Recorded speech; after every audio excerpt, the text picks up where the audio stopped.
Just 6 vocabulary words today. All of them are relatively simple and pretty useful. Number 1, all-consuming, which is pretty self-explanatory. It consumes everything, and it usually is talking about someone's mind, attention. A word you could maybe substitute is obsessive, is maybe a synonym. An example sentence here says, the television has been an all-consuming distraction of everyone in my house. So this is exaggerating a little bit, this sentence. It's all-consuming. They just keep watching TV, watching TV, watching TV. This, how they do all-consuming. They use this for other words. All-knowing. A lot of times you will say that your boss is all-knowing, or God is all-knowing. So you can see similar words to this, all-knowing, all-consuming. Number 2, draw the line. Maybe you've seen this, maybe not. It means to set a limit. To set a limit. The example sentence here, it's important to draw the line between what you want and what you need. So here it's like, here also it can mean, instead of setting a limit, but to make a distinction. Usually I think it means more to set a limit or to draw the line. I can think of some funny examples. I want to keep this PC, but I am, okay, here's an example. I am willing to do many things for my job. You know, if he asks me to go outside the workplace, I will do that. If he asks me to do marketing, I will do that. But I draw the line at, it is usually used with the word at, I draw the line at solicitation, like actually going to people's houses and knocking on their door. I'm not willing to do that. I draw the line. That is my limit. Sometimes it is even used with an attachment to draw a line in the sand. Doesn't really mean in the sand, but I draw that line means I will not go past there. You can think on the beach, you draw a line with your finger, and that is the line. You will not step across that. But it's almost always talking about what you're willing to do, or sometimes it can mean to make a distinction between this and that. Number 3, rejuvenate. This word was actually used last week for our vocabulary, and it's like not too difficult. To return to life, to restore, to give new life, new energy.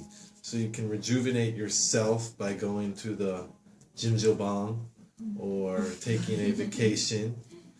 A lot of times, as I said last week, it is used with skincare products. Rejuvenate your skin, make your skin fresh again, make your skin look new again.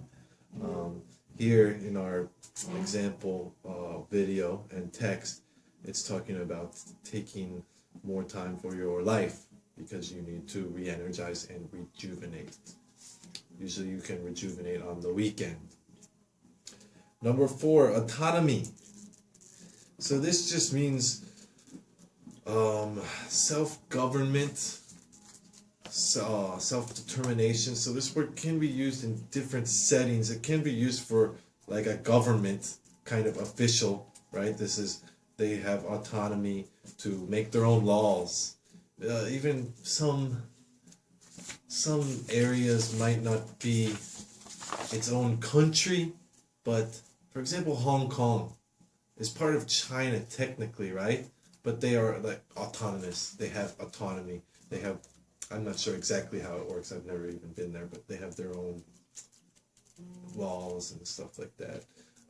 But it can also be used more casually. You know, here it's talking about having autonomy with your time and being able to do what you want to do. Most kids nowadays want autonomy, even if they don't understand it. Kids want to at least think they are making their own decision. They are in control. So that is what it means. And even if it's not true, they think they have autonomy. Number 5, to a certain extent. So this kind of just means partially. This one is maybe the most difficult to explain, but hopefully I can do it. I'm going to look in our text. It's having the sense I'm in control of my time, of my destiny to a certain extent. Extent comes from the word extend, like to reach out. So you think,